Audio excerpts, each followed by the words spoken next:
வெறும் இலைத்தழைகள் என்று எண்ணாமல் அதில் உள்ள சத்துக்களை என்ன என்பதை நாம் எண்ணி அதை நாம் எவ்வாறு உட்கொள்ள வேண்டும் என்பதை பற்றி நமக்கு விளக்க வருகிறார் டாக்டர் கௌதமன் அவர்கள். நம் வீடியோலை வாணிகிச்சின் அடுத்த பகுதியாக வரவிருப்பது பல்லாண்டு வாழ்ந்திட. அன்பான கலைஞர் தொலைக்காட்சி நேயர்களுக்கு என்னுடைய இனிமையான காலை வணக்கங்கள். இன்றைக்கி நம்ம பார்க்கக்கூடிய தாவரத்துடைய பெயர் மிருக சஞ்சீவினி அப்படின்னு சொல்லக்கூடிய ஒரு செடி வகை தாவரம். சிகப்பு நிற காம்புகள், பச்சை நிறமாக புல் போலவே இருக்கக்கூடிய இலைகளை கொண்டு வளரக்கூடிய ஒரு புதர் செடி வகை தாவரம் இந்த மிருக சஞ்சீவினி. இந்த மிருக சஞ்சீவினியை பொறுத்தவரையிலும் அதோட பெயரை கேட்கும் போதே அதோடைய மருத்துவ குணம் நமக்கு நல்லா தெரியுது இல்லையா? பொதுவாக நோயில்லாமல் வாழ்வதற்கும் வந்த நோய்களை குணமாக்குவதற்கும் இயற்கை கொடுத்திருக்கின்ற ஒரு மிகச்சிறந்த மருந்து அப்படின்னு இந்த மிருக சஞ்சீவினியை சொல்லலாம். பொதுவாக அந்த மிருக சஞ்சீவினி சமீபத்தில் பார்த்திங்கன்னா இந்த ப்ராஸ்டேட் என்லார்ஜ்மெண்ட் சம்பந்தப்பட்ட கோளாறுக்கு ஒரு மிகச்சிறந்த மருந்தாக இருக்கும் அப்படின்னு கண்டுபிடிக்கப்பட்டிருக்கு. ப்ராஸ்டேட் என்லார்ஜ்மெண்ட் அப்படிங்கிறது 40லிருந்து 60 வயதுக்கு உட்பட்ட ஆண்களுக்கு பொதுவாக ஏற்படக்கூடிய ஒரு பிரச்சனை. சிறுநீர் பைக்கு கீழே இருக்கக்கூடிய ஒரு உறுப்பு தான் ப்ராஸ்டேட்டுன்னு சொல்லக்கூடிய ஒரு உறுப்பு. அதோட வேலை உயிரணுக்களுடைய உற்பத்தியை வைத்துக்கொள்வது. ஒரு 45 வயது ஆகும்போது பெண்களுக்கு எப்படி மெனோபாஸ் ஆகுதோ அதே போல் ஆண்களுக்கு ஆண்ட்ரோபாஸ் அப்படின்னு சொல்லுகின்ற ஒரு சூழல் ஏற்படும். அந்த மாதிரி ஒரு ஹார்மோன் மாற்றம் ஏற்படும் போது இந்த ப்ராஸ்டேட் கிளாண்ட் என்ன ஆகும்னா லேசாக ஒரு ரப்பர் போன்ற பொருளாக விரிவடைய ஆரம்பிக்கும். இதுக்கு தான் ப்ராஸ்டேட் என்லார்ஜ்மெண்ட்டுன்னு பேர். இந்த ப்ராஸ்டேட் என்லார்ஜ்மெண்ட் ஏற்படும் போது பார்த்திங்கன்னா சிலருக்கு கடுமையான மலச்சிக்கல் ஏற்படலாம், கான்ஸ்டிபேஷன். 40 வயது வரையிலும் கான்ஸ்டிபேஷனே இருக்காது, திடீர்னு ஒரு நாள் பார்த்தா கான்ஸ்டிபேஷன் ரொம்ப அதிகமாக இருக்கும். சிலருக்கு பார்த்திங்கன்னா அடிக்கடி சிறுநீர் கழிக்கக்கூடிய ஒரு சூழல் ஏற்படும். சிறுநீர் ரொம்ப வேகமாக வர மாதிரி முட்டக்கூடிய அளவுக்கு இருக்க மாதிரி இருக்கும். ஆனால் சிறுநீர் கழிக்கும்போது வேகமாக வெளியேறாமல் மிக மெதுவாக வெளியேறுகின்ற ஒரு சூழல் இருக்கும். ஸோ இந்த மாதிரி பிரச்சனைக்கு ப்ராஸ்டேட் என்லார்ஜ்மெண்ட்டுன்னு பேர். பொதுவாக ப்ராஸ்டேட் என்லார்ஜ்மெண்ட் ஆரம்பித்து சில நேரங்களில் அது ப்ராஸ்டேட் சம்பந்தப்பட்ட கேன்சராக மாறுவதை நம்ம இன்றைக்கு பார்க்குறோம். ஸோ இந்த மிருக சஞ்சீவனியை பொறுத்தவரையிலும் இந்த ப்ராஸ்டேட் என்லார்ஜ்மெண்ட்டுக்கு இயற்கை கொடுத்திருக்கின்ற ஒரு மிகச்சிறந்த மருந்துன்னு சொல்லலாம். ஒரு 200 மில்லி தண்ணீர் எடுத்து ஒரு 10 கிராம் அளவுக்கு இந்த மிருக சஞ்சீவனியுடைய சூர்ணத்தை இட்டு நன்றாக கொதிக்க வைத்து அதை 50 மில்லி அளவுக்கு குறைக்க வேண்டும். வடிகட்டி எடுக்கக்கூடிய அந்த ஒரு கஷாயத்தை ஒரு தேநீர் போல் காலை ஒரு முறை, மதியம் ஒரு முறை, இரவு ஒரு முறை அப்படிங்கிற மாதிரி குடிக்க வேண்டும். பொதுவாக இந்த ப்ராஸ்டேட் என்லார்ஜ்மெண்ட்டுக்கு அப்படின்னு பார்த்திங்கன்னா இந்த PSA அப்படின்னு சொல்லக்கூடிய ஒரு டெஸ்ட் ஒன்று பண்ணுவாங்க. பொதுவாக 2 அல்லது 2க்கு குறைவாகவோ இருந்தால் உடலில் எந்த பிரச்சனையும் இல்லை. 2க்கு மேலே இருந்ததுன்னா அது இந்த ப்ராஸ்டேட் ஸ்டிமுலேட்டிங் ஆன்டிஜன் சொல்லக்கூடிய அந்த PSA மிக அதிகமாக இருந்தால் அது உடலில் பாதிப்பை ஏற்படுத்த போகிறது அப்படின்னு அர்த்தம். ஸோ இந்த மிருக சஞ்சீவனியிலிருந்து எடுக்கக்கூடிய அந்த மூலிகை தேநீரை காலை ஒரு முறை, மதியம் ஒரு முறை, இரவு ஒரு முறை அப்படிங்கிற மாதிரி தொடர்ந்து ஒரு 3 மாத காலம் சாப்பிட்டு அதன் பிறகு மீண்டும் போய் இந்த PSA டெஸ்ட் எடுத்து பார்த்தோம்னா அது ரொம்ப அழகாக குறைஞ்சிருக்கிறத நம்ம பார்க்கலாம். 2வது அல்ட்ராசவுண்ட் அப்டமன் சொல்லக்கூடிய ஒரு பரிசோதனை. அதுதான் வயிறு முழுக்க ஸ்கேன் செய்து பார்த்து இந்த ப்ராஸ்டேட்டோடைய வீக்கம் எவ்வாறு இருக்கிறது, சிறுநீர் கழித்த பிறகு இந்த வீக்கம் வரும்போது எவ்வளவு சிறுநீர் பை காலியாகிறது அப்படின்னு சொல்லி ஒரு டெஸ்ட் எடுத்து பார்ப்போம். ப்ராஸ்டேட் என்லார்ஜ்மெண்ட் இருக்கும்போது பார்த்திங்கன்னா பெரும்பாலான நேரங்களில் அந்த சிறுநீர் கழித்த பிறகு கூட அதில் தேங்கக்கூடிய சிறுநீருடைய அளவு மிக அதிகமாக இருக்கும். ஆனால் இந்த மிருக சஞ்சீவனியிலிருந்து எடுக்கக்கூடிய அந்த மூலிகை தேநீரை சாப்பிட்ட பிறகு ஒரு 3 மாத காலம் கழித்து திருப்பி பரிசோதனை செய்து பார்த்தோன்னா ப்ராஸ்டேட்டில் இருக்கக்கூடிய அந்த வீக்கம் குறைந்திருப்பதையும் நம்ம பார்க்க முடியும். 2வது சிறுநீர் கழித்த பிறகு சிறுநீர் பையில் தேங்குகின்ற சிறுநீருடைய அளவு மிக குறைவாக இருப்பதையும் பார்க்க முடியும். அந்த அளவுக்கு பார்த்திங்கன்னா ப்ராஸ்டேட் என்லார்ஜ்மெண்ட் சம்பந்தப்பட்ட கோளாறுகளுக்கு நல்ல தீர்வளிக்கக்கூடிய மருந்து இந்த மிருக சஞ்சீவனி. 2வது இன்றைக்கு நிறைய பேருக்கு பார்த்திங்கன்னா இந்த லிம்ஃப் அடினைட்டிஸ் அப்படின்னு சொல்லக்கூடிய ஒரு தொந்தரவு, லிம்ஃப் கிளாண்ட் என்லார்ஜ்மெண்ட்டுன்னு நம்ம சொல்லுவோம். உதாரணத்துக்கு சொன்னோன்னா கழுத்து பகுதியில், அக்கல் பகுதிகளில், தொடை பகுதிகளில் இருக்கக்கூடிய நிணநீர் சுரப்பிகள் உடலில் இருக்கக்கூடிய நோய் எதிர்ப்பு சக்தியுடைய அளவு குறையும் போது மிக அதிகமாக பாதிக்கப்பட்டு கட்டிகளாக மாறிவிடுகிறது.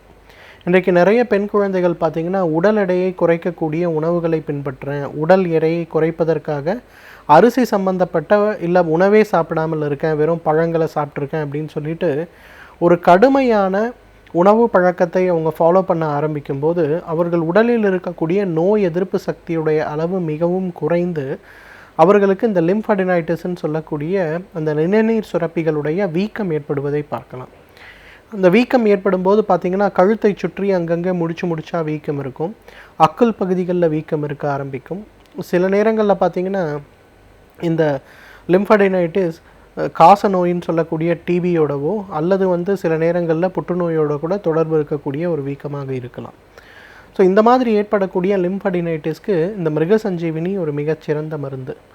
பொதுவாக இந்த மாதிரி லிம்ஃபடினைட்டிஸ் ஏற்படும் போது பார்த்திங்கன்னா பாரம்பரிய மருத்துவத்தில் இந்த மிருக சஞ்சீவனியுடைய முழு தாவரத்தை எடுத்து எரித்து எடுக்கக்கூடிய அந்த ஒரு சாம்பல், 1 கிராம் அளவுக்கு அந்த சாம்பல் எடுத்து சிறிதளவு பசு நெய்யுடன் சேர்த்து அதை காலை ஒரு முறை உணவுக்கு முன்பு, இரவு ஒரு முறை உணவுக்கு முன்புன்னு சாப்பிட கொடுப்போம். இந்த மாதிரி ஒரு 3 அல்லது 4 மாத காலங்கள் தொடர்ந்து சாப்பிட்டு வந்தாலே கழுத்தை சுற்றி இருக்கக்கூடிய அக்குள் பகுதியில் இருக்கக்கூடிய தொடை பகுதியில் இருக்கக்கூடிய அந்த வீக்கங்கள் மிக வேகமாக குறைந்து போகிறத நம்ம பார்க்க முடியும். அந்த வீக்கங்கள் குறைவதோடு மட்டும் இல்லாமல் அதோடு சேர்ந்து இருக்கக்கூடிய சிம்டம், மாலை நேரங்களில் வரக்கூடிய காய்ச்சல், உடல் அசதி, பேசும்போது ஏற்படுகின்ற தொண்டையில் ஏற்படுகின்ற வலிகள், இந்த மாதிரி பிரச்சனைகளையும் மிக வேகமாக குறைந்து போகிறத நம்ம பார்க்க முடியும். அந்த அளவுக்கு நோய் எதிர்ப்பு சக்தி குறைவால் ஏற்படக்கூடிய லிம்ஃபடினைட்டிஸ்ன்னு சொல்லக்கூடிய நரி கட்டுதல் அல்லது அக்குள் பகுதிகளில் தொடை பகுதிகளில் ஏற்படுகின்ற வீக்கங்களை குறைப்பதற்கு இந்த மிருக சஞ்சீவனி ஒரு மிகச்சிறந்த மருந்தென்றால் மிகையாகாது. அதே போல் இந்த மிருக சஞ்சீவனியை பொறுத்தவரையிலும் பாரம்பரிய மருத்துவத்தில் பார்த்திங்கன்னா குழந்தைகளுக்கு, குறிப்பாக 1 வயதிலிருந்து 5 வயது குழந்தைகளுக்கு நோய் எதிர்ப்பு சக்திக்காக கொடுக்கக்கூடிய முக்கியமான ஒரு மருந்தாக இருக்கிறத நம்ம பார்க்குறோம். என்ன பண்ணுவோன்னா, இந்த மிருக சஞ்சீவனியோட இலைகளை எடுத்து நன்றாக அரைத்து அதிலிருந்து எடுக்கக்கூடிய சாறு ஒரு 1/2 தேக்கரண்டி அளவுக்கு எடுத்து தேன் ஒரு 1/2 தேக்கரண்டி அளவு கலந்து இந்த குழந்தைகளுக்கு வாரத்திற்கு ஒரு 2 முறையோ 3 முறையோ உள்ளுக்கு சாப்பிட கொடுப்போம். அந்த குழந்தைகள் அதை உள்ளுக்கு சாப்பிடும்போது பார்த்திங்கன்னா அந்த குழந்தைகளுக்கு பசி நன்றாக எடுக்கும். பொதுவாக பால் சம்பந்தப்பட்ட உணவுகளை குழந்தைகள் அதிகமாக சாப்பிட்றதுனால அடிக்கடி அவர்களுக்கு வயிறில் மாந்தியம் ஏற்படும். அந்த மாந்தியத்தை குறைப்பதற்கு அது நன்றாக உதவி செய்யும். அதைவிட முக்கியமாக பார்த்திங்கன்னா அந்த குழந்தைகளுக்கு அடிக்கடி ஏற்படக்கூடிய வயிற்றுப்போக்கு சம்பந்தப்பட்ட பிரச்சனைகளை நீக்குவதற்கு இந்த மிருக சஞ்சீவனி ஒரு மிகச்சிறந்த மருந்தாக இருக்கிறது. இன்றைக்கு நிறைய இடங்களில் பார்த்திங்கன்னா குழந்தைகளுக்கு ஏற்படுகின்ற ஒரு வகையான வைரஸ் காய்ச்சல். இந்த காய்ச்சல் ஏற்படும் போது பார்த்திங்கன்னா குழந்தைகளுடைய டெம்பரேச்சர் ரொம்ப அதிகமாக இருக்கும். குழந்தைகளுக்கு வாந்தி ஏற்படுவதை நம்ம பார்க்கலாம், சில நேரங்கள் பேதி ஏற்படுவதை பார்க்கலாம். அந்த மாதிரி இருக்கக்கூடிய குழந்தைகளுக்கு கூட மிருக சஞ்சீவனியுடைய இலைகளை எடுத்து அரைத்து எடுக்கக்கூடிய சாறு, 1/2 தேக்கரண்டி அளவு சாறு, 1/2 தேக்கரண்டி அளவு தேன் அல்லது சிறிதளவு பால் கலந்து அந்த குழந்தைகளுக்கு கொடுத்தோன்னா ஒரே நாளில் பார்த்திங்கன்னா அந்த வைரஸ் காய்ச்சல் குணமாவதோடு மட்டுமில்லாமல் அந்த குழந்தைகளுக்கு ஏற்படக்கூடிய வயிற்றுப்போக்கு, அதனால் ஏற்படக்கூடிய பலவீனம் சம்பந்தப்பட்ட பிரச்சனைகள் மறைந்து போகிறத நம்ம பார்க்க முடியும். எனவே நேர்களே, இந்த மிருக சஞ்சீவனியை பொறுத்தவரையிலும் லிம்ஃபடினைட்டிஸ்ன்னு சொல்லக்கூடிய நோய் எதிர்ப்பு சம்பந்தப்பட்ட பிரச்சனைகளுக்கும், ப்ராஸ்டேட் என்லார்ஜ்மெண்ட் சம்பந்தப்பட்ட கோளாறுகளுக்கும், குழந்தைகளுக்கு ஏற்படுகின்ற மாந்தியம் சம்பந்தப்பட்ட கோளாறுகளுக்கும் இயற்கை கொடுத்திருக்கின்ற மிகச்சிறந்த அருமருந்து. தகுந்த மருத்துவ ஆலோசனையின் பேரில் சரியான முறைப்படி இதை உபயோகப்படுத்தினோமேயானால் நம்மாலும் பல்லாண்டு காலம் ஆரோக்கியமாக வாழ்ந்திட முடியும். நம் வாழும் சமூகத்தில் நன்மைகள் தீமைகள் நிறைந்தவை. இவற்றில் நன்மை எவை தீமை எவை என்பதை எண்ணி நாம் வாழ்வது எவ்வாறு என்பதை பற்றி நமக்கு விளக்க வருகிறார் மனுஷபுத்திரன் அவர்கள். நம் விடியலை நிகழ்ச்சியின் அடுத்த பகுதியாக வரவிருப்பது தீதும் நன்றும்.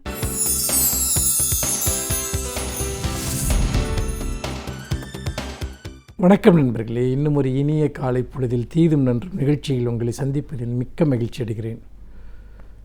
பொதுவாக உதிரிகளாக வாழக்கூடிய மக்கள் அல்லது வறுமையினுடைய விளிம்பில் வாழக்கூடிய மக்கள் அல்லது பல்வேறு சமூக கொடுமைகளுக்கு ஆளாகக்கூடிய மக்கள், இவர்களுடைய நலன்களை பாதுகாப்பது என்பது ஒரு மக்கள் நல அரசு, வெல்ஃபேர் ஸ்டேட் என்று சொல்வார்களே, அந்த மக்கள் நல அரசினுடைய ஒரு முதன்மையான கடமையாக இருக்கிறது.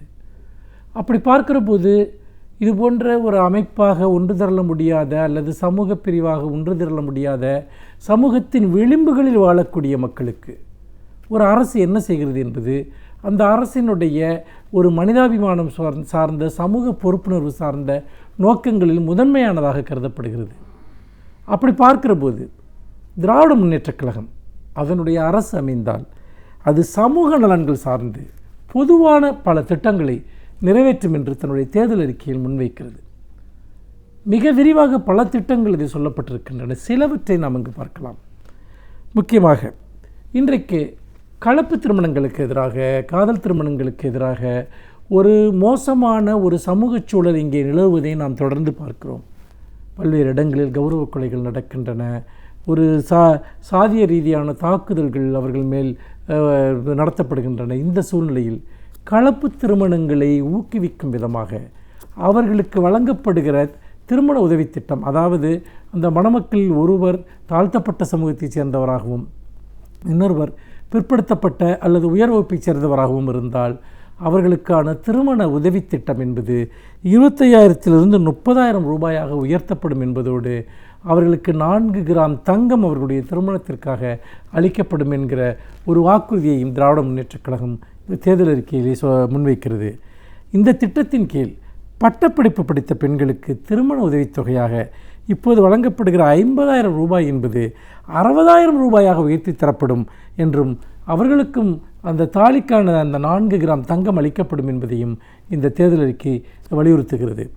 இன்னொரு புறம் இன்றைக்கு தமிழகத்தில் தற்போது அரசு உதவி பெற்று வருகிற ஆதரவற்ற கைம்பெண்கள், கணவனால் கைவிடப்பட்ட கைம்பெண்கள், திருமணமாகாத 50 வயதிற்கு மேற்பட்ட பெண்கள், அகதிகளாக தமிழகத்திற்கு வந்து இங்கு தங்கியுள்ள இலங்கை தமிழர்கள் மற்றும் உழவர் பாதுகாப்பு திட்டத்தின் கீழ் பயன்பெறும் பயனாளிகள், இப்படி பல்வேறு விதமான ஒரு வாழ்வியல் தேவைகளுக்காக போராடி கொண்டிருக்கக்கூடிய மக்கள் பிரிவினர், இவர்களுக்கு தற்போது வழங்கப்படும் உதவித்தொகையுடன் மேலும் 300 ரூபாய் சேர்த்து வழங்கப்படும் என்கிற ஒரு வாக்குறுதியும் இந்த தேர்தல் அறிக்கையிலே முன்வைக்கப்பட்டிருக்கிறது.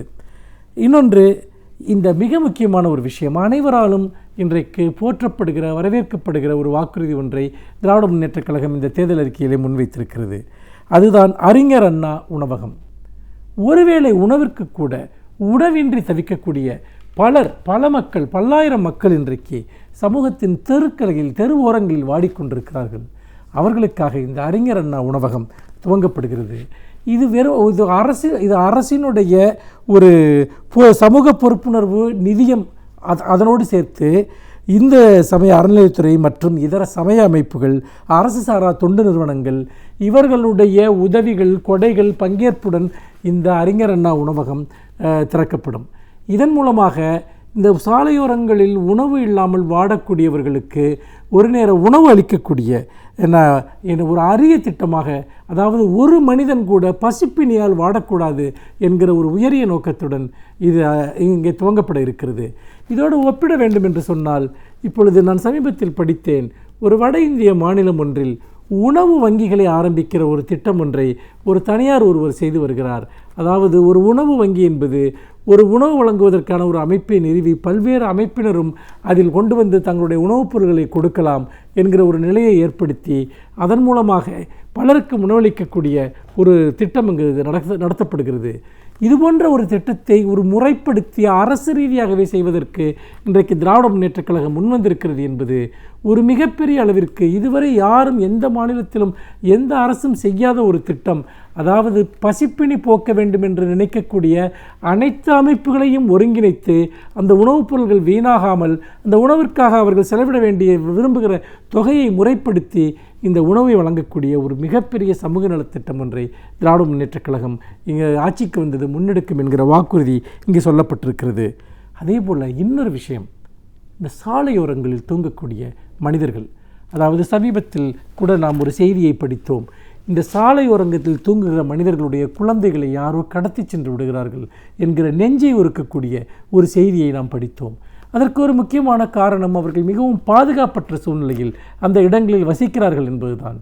அப்படிப்பட்ட ஒரு சூழ்நிலையில் சாலையோரம் தூங்கக்கூடிய மனிதர்களுக்காக அவர்களுக்கு இரவுகளில் தூங்கக்கூடிய இரவு நேர காப்பிடங்கள், அந்த நைட் ஷெல்டர் ஹவுசஸ் அதை உருவாக்குவதற்காக திட்டங்கள் உருவாக்கப்படும் என்கிற ஒரு முக்கியமான ஒரு வாக்குறுதியை திராவிட முன்னேற்றக் கழகம் இந்த தேர்தல் அறிக்கையில் வழங்குகிறது. ஏனென்றால் இந்த சாலையோர மனிதர்கள் அவர்கள் உண்மையில் அவர்களுக்கான அடிப்படை பாதுகாப்பு, குறிப்பாக பெண்கள் குழந்தைகளுடைய பாதுகாப்பு என்பது இன்றைக்கு ஒரு மிகப்பெரிய ஒரு சிக்கலாக, ஒரு கேள்வியாக இருந்து கொண்டிருக்கிறது.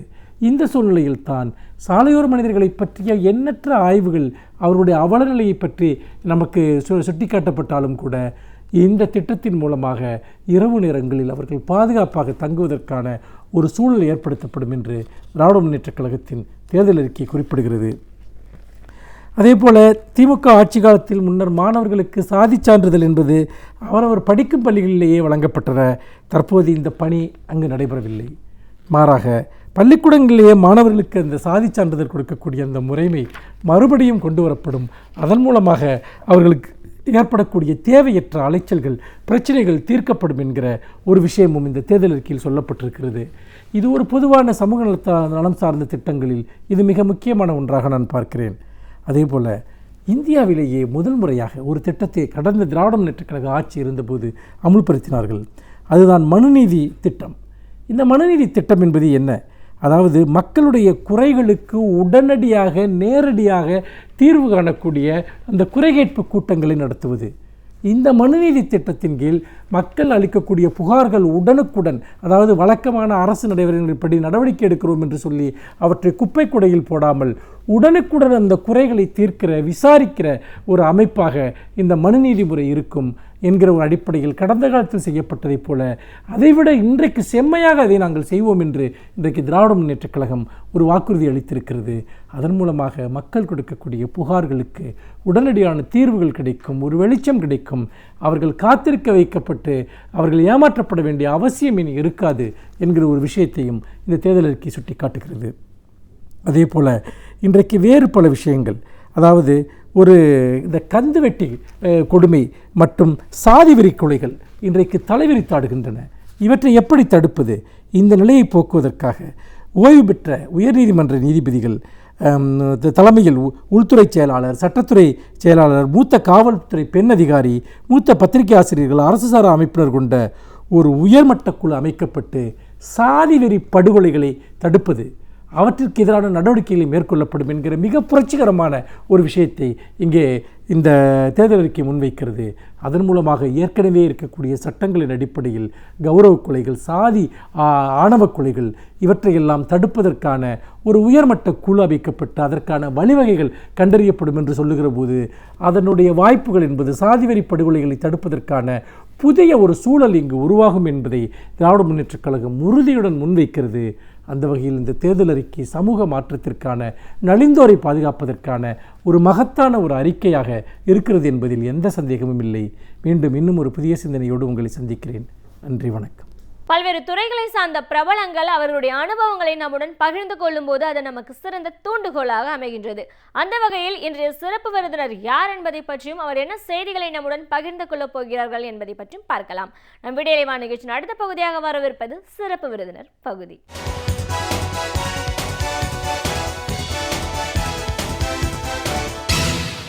வணக்கம் நேயர்களே, விடியலைவா நிகழ்ச்சியின் சிறப்பு விருந்தினருக்கான நேரம் இது. இன்றைய சிறப்பு விருந்தினர் மனிதநேய மக்கள் கட்சியின் சட்டமன்ற குழு தலைவர், ராமநாதபுரம் எம்எல்ஏ, ஆசிரியர் திரு MH ஜவாஹிருல்லா அவர்கள். இன்னைக்கு இருக்கிற தேர்தல் நிலவரம், சிறுபான்மையினர் நலன் காக்கப்படணும்னா திமுக ஆட்சியில கொண்டு வரப்பட்ட திட்டங்கள் என்ன, தேர்தல் அறிக்கையில சொல்லப்படுற விஷயங்கள் என்ன, இப்படின்னு பல செய்திகளை இன்னைக்கு நாம அவர்கிட்ட பேச போறோம். மனிதநேய மக்கள் கட்சியின் சட்டமன்ற குழு தலைவராக முதல்ல உங்களை நாங்கள் எங்கள் நிகழ்ச்சிக்கு வரவேற்கிறோம் சார். ரொம்ப மகிழ்ச்சி. நாடாளுமன்ற தேர்தல் வரக்கூடிய இந்த நேரத்தில் திமுக கூட்டணி கட்சி தலைவர் அப்படிங்கிற முறையில் திமுக ஆட்சி காலத்தில் சிறுபான்மையினர் நலன், சிறுபான்மையினர் மேம்பாட்டுக்காக திமுக தலைவர் கலைஞர் அவர்கள் செய்த பணிகள், அவர்களுக்காக உருவாக்கப்பட்ட திட்டங்கள் என்ன, அது எந்த அளவுக்கு இன்னைக்கு நடைமுறையில் இருக்குது, இப்போ நாடாளுமன்ற தேர்தல் வரக்கூடிய இந்த நேரத்தில் தேர்தல் அறிக்கையில் 100 செய்திகளுக்கு மேலே தலைவர் கலைஞர் அவர்கள் வெளியிட்டிருக்காங்க. ஒவ்வொரு செய்தியுமே மக்கள் நலனை முக்கியமான ஒரு கருத்து கொண்டு ஒரு தொலைநோக்கு பார்வையில் உருவாக்கப்பட்ட தேர்தல் அறிக்கைன்னு பலரும் பாராட்டுறதை பார்க்குறோம். ஒவ்வொரு காலகட்டத்திலையுமே தேர்தல் அறிக்கைன்றது திமுகவை பொறுத்த வரைக்கும் அதுதான் கதாநாயகனாக இருக்கும் அப்படின்னு சொல்றதெல்லாம் பார்க்குறோம். ஸோ இன்னைக்கு இருக்கிற சூழ்நிலை அதிமுக கட்சி தலைவர் ஜெயலலிதா அவர்கள் திமுக தேர்தல் அறிக்கையே ஒரு ஏமாற்று வேலைன்னு சொல்றாங்க. இதை ஒரு கூட்டணி கட்சி தலைவர்ன்ற முறையில் எப்படி பார்க்குறீங்க சார்? தமிழக முதலமைச்சர் ஜெயலலிதா அவர்கள் திராவிட முன்னேற்றக் கழகத்தினுடைய தேர்தல் அறிக்கையை ஒரு ஏமாற்று வேலை என்று சொல்வது அவருடைய மனநிலையினுடைய பிரதிபலிப்பாக தான் இருக்கின்றதை தவிர அது யதார்த்தமான உண்மை அல்ல. சென்ற சட்டமன்ற தேர்தல் நடைபெற்ற போது அதிமுகவின் சார்பாக தேர்தல் அறிக்கை வெளியிடப்பட்டு அந்த கட்சி வெற்றியும் பெற்று ஆட்சியில் அமர்ந்திருக்கின்றது. அந்த தேர்தல் அறிக்கையில் குறிப்பிட்டிருப்பது போல பல விஷயங்கள் நடைமுறைப்படுத்தப்பட்டதாக சொல்கிறார்கள். ஆனால் அதில் குறிப்பிட்ட பல விஷயங்கள் இன்று வரை ஆட்சிக்கு வந்து 2.5 ஆண்டுகளுக்கு மேலே, ஏறத்தாழ 3 ஆண்டுகளை மே 16ஆவது நாள் வந்தால் நாம் நிறைவு செய்வோம். 3 ஆண்டுகள் வரக்கூடிய சூழலில் பல விஷயங்கள் நிறைவேற்றப்படாமல் இருக்கின்றது. உதாரணமாக நான் சொல்ல வேண்டுமென்றால், கிராமப்புறங்களிலே ஒவ்வொரு வீட்டுக்கும் 10 லிட்டர் குடிநீர் கேன் வழங்கப்படும் என்று அதிமுகவினுடைய தேர்தல் அறிக்கையில் சொல்லப்பட்டிருக்கின்றது. ஆனால் அந்த குடிநீர் கேன் வழங்கப்பட்டிருக்கின்றதா என்றால் இல்லை. இந்தியாவிலே எந்த மாநிலத்திலும் செய்யாத அளவுக்கு காற்று, நீர் இதெல்லாம் இலவசம். ஆனால் ஒரு அரசாங்கம் தண்ணீரை விற்கக்கூடிய அளவுக்கு தமிழகத்தில் நிலைமை மோசமாக இருக்கக்கூடிய சூழலை பார்க்கின்றோம். கடுமையான குடிநீர் பஞ்சம் நிலவி இருக்கக்கூடிய சூழலில் அதை நிறைவேற்றுவதற்கு எந்த விதமான நடவடிக்கையும் எடுக்காமல் தண்ணீரை மக்களுக்கு 10 ரூபாய்க்கு விற்கக்கூடியது ஒரு நல்லாட்சியினுடைய அடையாளம் அல்ல. எனவே அவர்தான் ஒரு ஏமாற்றை செய்திருக்கிறார். அது மட்டுமல்லாமல் நம்முடைய தமிழக மீனவர்களை காப்பாற்றுவதற்காக, இலங்கை கடற்படையினரால் தாக்கப்படுகின்ற தமிழக மீனவர்களை காப்பாற்றுவதற்காக ஒரு சிறப்பு பாதுகாப்பு படை அமைக்கப்படும் என்று 2011 சட்டமன்ற தேர்தலில் வெளியிடப்பட்ட அதிமுகவினுடைய தேர்தல் அறிக்கையில் குறிப்பிடப்பட்டிருக்கின்றது. அதற்கான வழிவகை செய்யப்பட்டிருக்கின்றதா என்றால் இல்லை. எனவே அதில் அவர் ஏமாற்றி இருக்கின்றார். அது மட்டுமல்லாமல் ஆழ்கடலில் மீன் பிடிப்பதற்காக மிதக்கும், அதாவது ஆழ்கடலில் மீன் பிடிக்கக்கூடிய நம்முடைய மீனவர்கள் பிடித்த மீனை, ஏனென்றால் நான் என்னுடைய தொகுதி மீனவர்கள் நிறைந்த தொகுதி, எனவே அந்த விஷயங்களை நான் குறிப்பிட்டு சொல்கின்றேன். சாதன வசதிகளுடைய மீன், அதாவது விசேஷ படகுகள், கப்பல்கள் தயாரிக்கப்படும் என்று தயாரித்து அது நிலைமைக்கு வரும் என்று சொன்னார். 3 ஆண்டுகள் ஆகிவிட்டது. அதற்கான பூர்வாங்க வேலைகள் எதுவுமே செய்யப்படாத ஒரு நிலையை பார்க்கின்றோம். இது தவிர சென்ற 2011 தேர்தலில் பல்வேறு தேர்தல் அறிக்கையில் சொல்லாவிட்டாலும் கூட பரமக்குடி, திருச்சி, கன்னியாகுமரி, ஜோலார்பேட்டை, சென்னை, திருவல்லிக்கேணி இது போன்ற பகுதிகளில் அதிமுகவினுடைய பொதுச் செயலாளர் அவர்கள் பேசும்போது முஸ்லீம்களுக்கு கலைஞர் அரசு கொடுத்த 3.5 விழுக்காடு இடஒதுக்கீடு அதிகரித்து தரப்படும் என்று ஒரு வாக்குறுதி கொடுத்தார். 3 ஆண்டுகள் நிறைவடையக்கூடிய சூழலில் அதுவும் நிறைவேற்றப்படாமல் ஆணையத்துக்கு நாங்கள் பரிந்துரை செய்திருக்கின்றோம், அது பிறகு நாம் விரிவாக பேசுவோம் என்று சொல்வது தான் ஏமாற்று வேலையாக இருக்கின்றது.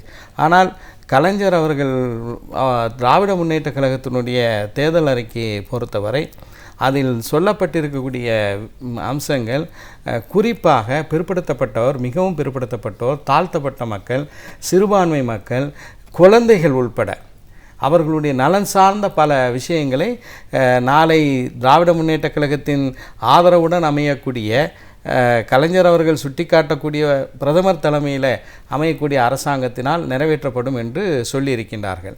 எடுத்துக்காட்டாக சொல்ல வேண்டுமென்றால் குழந்தை உரிமைகளை பற்றி சொன்னேன். நீண்ட காலமாக நாங்கள் ஒரு பக்கம் நாங்கள் அரசியல்வாதிகளாக அரசியல் தளத்திலே பணியாற்றினாலும் கூட நீண்ட நெடிய காலம் மனித உரிமை தளத்தில் பணியாற்றக்கூடிய அனுபவம் உண்டு. எனவே குழந்தை உரிமைகளுக்காக பணியாற்றக்கூடிய பல அமைப்புகள் நீண்ட காலமாக அவர்களுடைய மாநாடுகளில், பல்வேறு கருத்தரங்குகளில் தீர்மானங்களாக சொல்லப்பட்ட பல விஷயங்களை இன்று திராவிட முன்னேற்றக் கழகத்தினுடைய தேர்தல் அறிக்கையில் படிக்கக்கூடிய வாய்ப்பு இருக்கின்றது. அதுபோல் நீண்ட காலமாக இன்று அரசாங்கத்தினுடைய வேலைகள் குறைந்து வரக்கூடிய சூழலில், தனியார் துறையில் வேலைவாய்ப்புகள் அதிகரித்து வரக்கூடிய சூழலில் தனியார் துறையிலும் இடஒதுக்கீடு பின்பற்றப்பட வேண்டும் என்பது சமூக நீதி நாட்டமுடைய பல தரப்பட்ட மக்களினுடைய கருத்தாக, விருப்பமாக இருந்தது. அதை நிறைவேற்றக்கூடிய வகையில் திராவிட முன்னேற்றக் கழகத்தினுடைய தேர்தல் அறிக்கையில் தனியார் துறையிலும் இடஒதுக்கீடுக்கு நாங்கள் வழிவகுப்போம் என்று குறிப்பிட்டிருக்கிறார்கள். இது மட்டுமல்லாமல் அனைத்திந்திய அளவில் நீங்கள் பார்க்கும்போது தாழ்த்தப்பட்டோர் மற்றும் இதர பிற்படுத்தப்பட்ட வகுப்பினர் என்று 2 வகையினர்களுக்கு தான் இடஒதுக்கீடு கொடுக்கப்படக்கூடிய சூழலில் நீண்ட காலமாக தமிழகத்தில் மிகவும் பிற்படுத்தப்பட்ட மக்கள் தேசிய அளவிலும் எங்களுக்கு இடஒதுக்கீடு வேண்டும் என்று ஒரு கோரிக்கையை வலியுறுத்தியிருக்கிறார்கள். திராவிட முன்னேற்ற கழகத்தினுடைய தேர்தல் அறிக்கையில் அதாவது எம்பிசி மிகவும் பிற்படுத்தப்பட்டவர்களுக்கும் இடஒதுக்கீடு அளிப்பதற்கு வழிவகை செய்யப்படும் என்று குறிப்பிட்டிருக்கிறார்கள். எல்லா மாநிலங்களிலும் இடஒதுக்கீடுனுடைய உச்சவரம்பு 50 விழுக்காடுக்கு மேல் செல்லக்கூடாது என்பது உச்சநீதிமன்றம் வழங்கியிருக்கக்கூடிய தீர்ப்பு.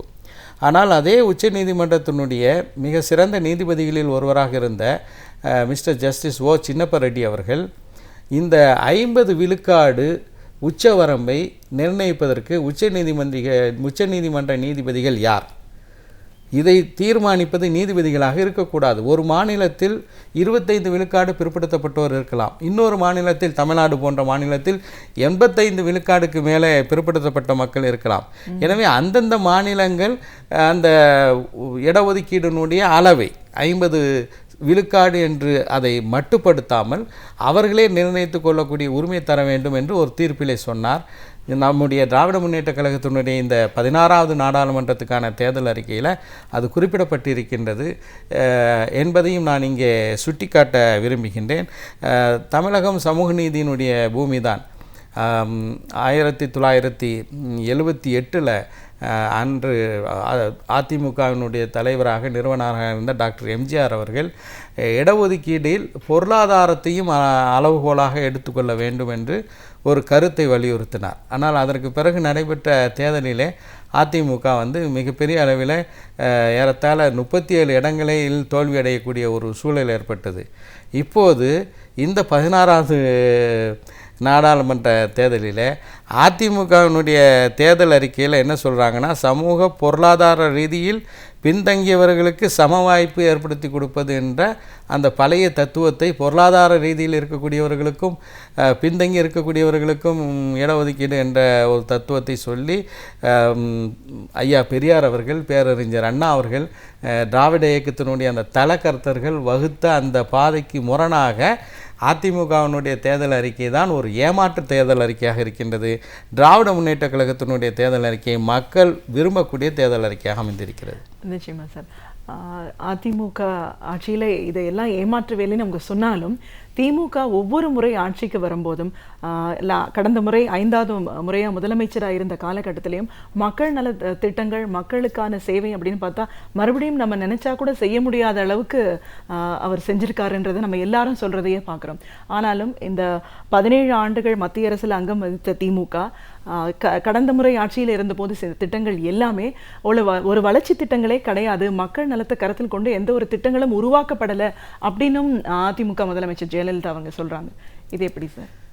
உண்மையிலேயே நாம் சில வட மாநிலங்களுக்கு சென்று பயணம் செய்து அங்குள்ள நிலவரங்களை நேரில் பார்த்தால்தான் தமிழகத்தில் நீண்ட காலம் மத்திய ஆட்சியிலே திராவிட முன்னேற்ற கழகம் இடம்பெற்றதன் காரணமாக ஏற்பட்டிருக்கக்கூடிய பலன்களை அனுபவபூர்வமாக நான் சொல்ல முடியும்.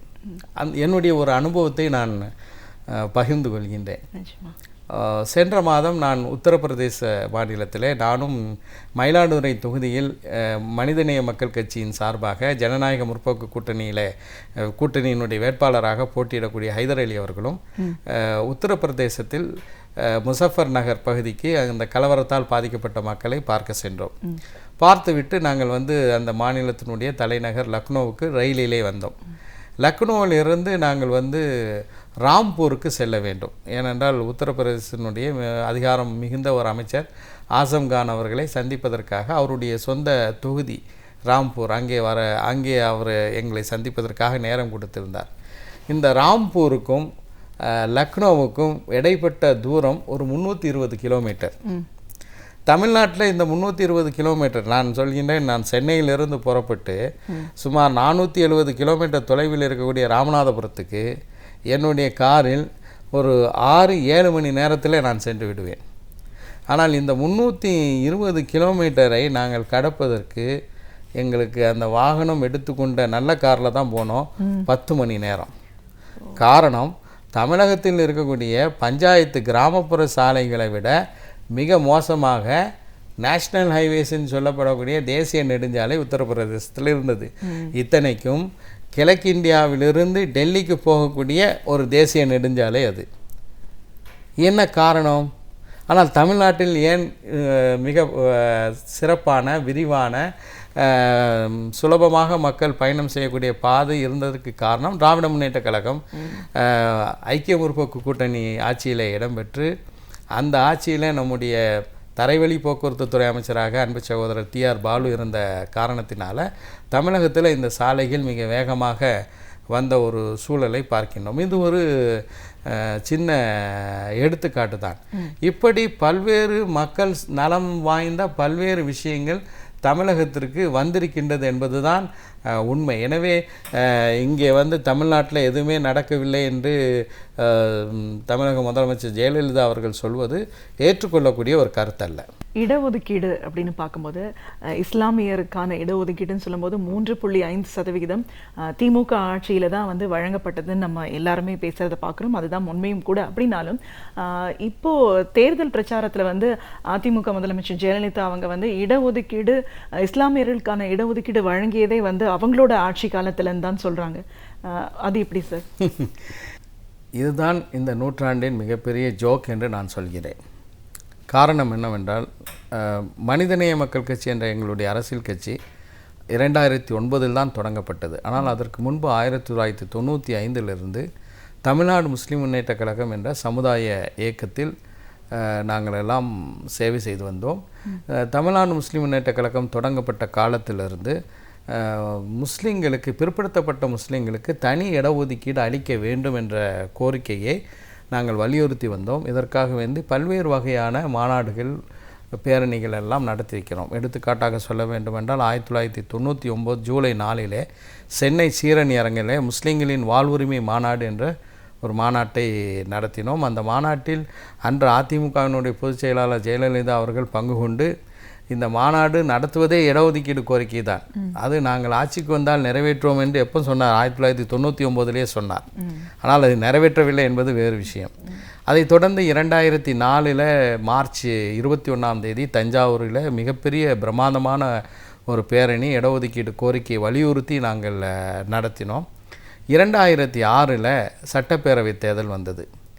அந்த தேர்தலிலே நாங்கள் அப்போது தமுமுக தமிழ்நாடு முஸ்லிம் முன்னேற்ற கழகத்தின் சார்பாக தேர்தலில் போட்டியிடாவிட்டாலும் கூட கோரிக்கைகளை ஏற்றுக்கொள்ளக்கூடிய ஒரு அரசியல் கூட்டணிக்கு நாங்கள் ஆதரவு அளித்து பிரச்சாரம் செய்து களப்பணிகளை செய்து வந்த ஒரு பாரம்பரியம் எங்களுக்கு உண்டு. அதன் அடிப்படையில் தான் 2006 திராவிட முன்னேற்ற கழகத்தினுடைய தலைவர் முத்தமிழ் அறிஞர் கலைஞர் அவர்களை சந்தித்து எங்களுடைய கோரிக்கை என்னவென்றால், நீண்ட காலமாக எங்களுடைய கோரிக்கை பிற்படுத்தப்பட்ட முஸ்லீம்களுக்கு தனி இடஒதுக்கீடு தர வேண்டும் என்பதுதான் எங்களுடைய கோரிக்கை என்று அவர்களிடம் சொன்னோம். நிச்சயமாக ஆட்சிக்கு வந்தால் அதை நிறைவேற்றுவோம் என்று முத்தமிழ் அறிஞர் டாக்டர் கலைஞர் அவர்கள் எங்களுக்கு வாக்குறுதி அளித்தார்கள். 2006 திராவிட முன்னேற்ற கழகம் கலைஞர் அவர்கள் தலைமையில் 5வது முறையாக அவர்கள் தமிழகத்தினுடைய முதலமைச்சர் பொறுப்பை ஏற்றார்கள். அதற்கு பிறகு 2007 செப்டம்பர் மாதம் 12 திராவிட முன்னேற்ற கழகத்தினுடைய அரசு, கலைஞருடைய அரசு, தமிழ்நாட்டில் பிற்படுத்தப்பட்ட மக்களுக்கு இருந்த 30 விழுக்காடு இடஒதுக்கீடில் தனியாக 3.5 விழுக்காடை பிற்படுத்தப்பட்ட முஸ்லீம்களுக்கு என்று ஒதுக்கி கொடுத்தது. எனவே இதற்கான எல்லா பணிகளையும் செய்தது திராவிட முன்னேற்ற கழகத்தினுடைய ஆட்சி தான். இடஒதுக்கீடை கொடுத்தது அவர்கள்தான். இதில் அதிமுகவினுடைய பொதுச் செயலாளர் செல்வி ஜெயலலிதா அவர்கள் உரிமை கொண்டாடுவதற்கு முனை அளவு கூட அவருக்கு எந்த விதமான அருகதையும் இல்லை என்பதை நான் ஆணித்தரமாக சொல்லிக்கொள்ள விரும்புகின்றேன். அவர் என்ன சொன்னார்? இந்த இடஒதுக்கீடுக்கு வழிவகுத்தது நாங்கள் தான் என்றார். நமக்கு நன்றாக தெரியும், தேர்தல் ஆணையம் ஒரு மாநிலத்தில் அல்லது நாட்டளவிலே தேர்தல் நடக்கும்போது, அதாவது கோட் ஆஃப் காண்டக்ட், தேர்தல் நடத்தை விதிமுறைகளை அறிவிக்கின்றது. அதற்கு பிறகு எந்த ஒரு அறிவிப்பையும் செய்ய முடியாது. இந்த அறிவிப்பை, அதாவது 2006 பிப்ரவரி மாதம் 28 அன்று தேர்தல் ஆணையம் தமிழகத்தில் சட்டமன்ற தேர்தல் நடைபெறப் போகின்றது என்று 2006 அறிவித்தது. இந்த அறிவிப்பு வந்த பிறகுதான் குமார் ராஜரத்னம் என்ற நீதிபதியின் தலைமையில் பிற்படுத்தப்பட்டோர் ஆணையத்தை அமைப்பதற்கு உத்தரவிடுகிறார். அப்போ தேர்தல் ஆணையம் நடத்தை விதிமுறைகளை அறிவிக்கை வெளியிட்ட பிறகு வரக்கூடிய இந்த அறிவிப்பு வந்து ஒரு செல்லுபடியான ஒரு அறிவிப்பில் அது வந்து வெறும் வேஸ்ட் பேப்பர் பாக்கெட்டில் போட வேண்டிய விஷயந்தான். அதற்கு பிறகு வரக்கூடிய கலைஞர் அரசாங்கம் தான் முறையாக தமிழ்நாடு பிற்படுத்தப்பட்டோர் ஆணையத்தை அமைத்து அதற்கு வந்து சமூக நீதியில் மிகுந்த பற்று உள்ள நீதிபதி MS ஜனார்த்தனன் அவர்களை தலைவராக கொண்டு அவர்களுக்கு எல்லா வகையான உத்தரவுகளையும் பிறப்பித்தது கலைஞர் அரசு தானே தவிர அதிமுக அரசுக்கு இதில் பங்கு கொள்வதற்கு எந்த விதமான அருகதையும் இல்லை. இது ஒரு அம்சம். இன்னொரு அம்சம் என்னவென்றால் 2011 சட்டமன்ற தேர்தல் நடைபெற்ற போது நாங்கள் அதிமுக கூட்டணியில் தான் இருந்தோம். அப்போது வந்து தொகுதிக்கான பேச்சுவார்த்தைகள் நடத்தும்போது நாங்கள் சொன்னோம், அதிமுகவினுடைய தேர்தல் அறிக்கையில் பிற்படுத்தப்பட்ட முஸ்லீம்களுக்கு தமிழகத்தில் உள்ள இந்த 3.5 விழுக்காடு இடஒதுக்கீடை உயர்த்தி தருவதற்கு நீங்கள் அந்த வாசகத்தை தேர்தல் அறிக்கையில் இடம்பெற வைக்க வேண்டும் என்று சொல்லும்போது அவர் சொன்ன வார்த்தை எனக்கு இன்னும் ஞாபகமாக இருக்கின்றது, நினைவில் இருக்கின்றது. நான் வந்து தேர்தல் அறிக்கை வெளியிடலாமான்னு யோசிச்சுட்டு இருக்கேன் அப்படின்னு சொன்னார். அதுக்கு பிறகு தேர்தல் அறிக்கையை வெளியிட்டாங்க. அந்த தேர்தல் அறிக்கையில் இந்த வாசகம் எதுவும் இடம்பெறவில்லை. ஆனால் நான் முன்பே குறிப்பிட்டது போல தேர்தல் பிரச்சார கூட்டத்தில் பேசினார். அதற்கு பிறகு ஆட்சிக்கு வந்தார்கள். ஆட்சிக்கு வந்து தமிழக சட்டமன்றத்தில் நானும் எங்களுடைய மற்றொரு சட்டமன்ற உறுப்பினராக இருக்கக்கூடிய ஆம்பூர் சட்டமன்ற உறுப்பினர் அஸ்லம் பாஷாவும் 8 முறை இந்த தேர்தல் பிரச்சார கூட்டங்களிலெல்லாம் அவர் சொன்ன வாக்குறுதியெல்லாம் நினைவுபடுத்தி முஸ்லீம்களுக்கான இடஒதுக்கீடு அதிகரித்து தரப்பட வேண்டும் என்று நாங்கள் 8 முறை சட்டமன்றத்தில் கேட்டுக்கொண்டிருக்கிறோம். ஒரு முறை வந்து இது பிற்படுத்தப்பட்டோர் ஆணையத்தினுடைய பரிசீலனையில் இருக்கின்றது என்று பிற்படுத்தப்பட்டோர் நலத்துறை அமைச்சர் சொன்னார். நான் இப்படி பேசும்போது பல முறை முதலமைச்சர் அவர்களே கூட அவையில் இருந்திருக்கிறார்கள். ஒரு முறை நீங்கள் விரும்புவதை நாங்கள் விரைவில் நிறைவேற்றுவோம் என்று எப்போ சொன்னான்னா 2011ஆம் ஆண்டில் அந்த ஆட்சியினுடைய 100 நாள் முடியக்கூடிய அந்த வேளையில் அந்த விவாதத்தின் போது அவர் குறிப்பிட்டார். இது தவிர நேரிலே சந்தித்து நாங்கள் வந்து இந்த இடஒதுக்கீடு அதிகரித்து தர வேண்டும் என்று முதலமைச்சர் ஜெயலலிதா அவர்களிடம் மனு கொடுத்திருக்கின்றோம். இப்படி மனு கொடுக்கும்போது லேட்டஸ்டாக கடைசியாக நான் சரியாக சொல்ல வேண்டுமென்றால் 19/6/2013 ஒரு கடிதம் எங்களுக்கு நாங்கள் முதலமைச்சருக்கு கொடுத்த கடிதத்துக்கு பதில் வருகிறது. அந்த கடிதத்தில் என்ன சொல்கிறாங்கன்னா, உங்களுடைய கோரிக்கை தமிழ்நாடு பிற்படுத்தப்பட்டோர் ஆணையத்தினுடைய பரிசீலனைக்கு அனுப்பி வைக்கப்பட்டிருக்கின்றது என்று சொல்கிறார். ஆனால் ஆட்சியில் இருக்கக்கூடியவர்கள் அதை நிறைவேற்றியிருக்க வேண்டும், அவர்கள் நிறைவேற்றவில்லை. இந்த சூழலில்தான் தமிழ்நாட்டில் நாடாளுமன்ற தேர்தலில் சிறுபான்மை மக்கள், பிற்படுத்தப்பட்ட மக்கள், தாழ்த்தப்பட்ட மக்கள் இவர்களையெல்லாம் பிரதிநிதித்துவப்படுத்தக்கூடிய கட்சிகள் அனைத்தும் திராவிட முன்னேற்ற கழகத்தினுடைய கூட்டணியில் வந்துவிட்டது. தமிழகத்திலே முஸ்லீம் கட்சிகளை பொறுத்த வரைக்கும் நாடாளுமன்றத்தில் பிரதிநிதித்துவம் இருக்கக்கூடிய இந்தியன் யூனியன் முஸ்லீம் லீகும், சட்டமன்றத்தில் பிரதிநிதித்துவப்படுத்த இருக்கக்கூடிய மனிதநேய மக்கள் கட்சியும் திராவிட முன்னேற்ற கழகத்தின் கூட்டணியில் வந்துவிட்ட பிறகு நிச்சயமாக சிறுபான்மை மக்களுடைய வாக்குகள் எல்லாம் தனக்கு கிடைக்கப் போவதில்லை என்ற ஒரு அச்சத்தில் சில முஸ்லீம் அமைப்புகள் எங்களுக்கு கோரிக்கை வைத்திருக்கிறார்கள்.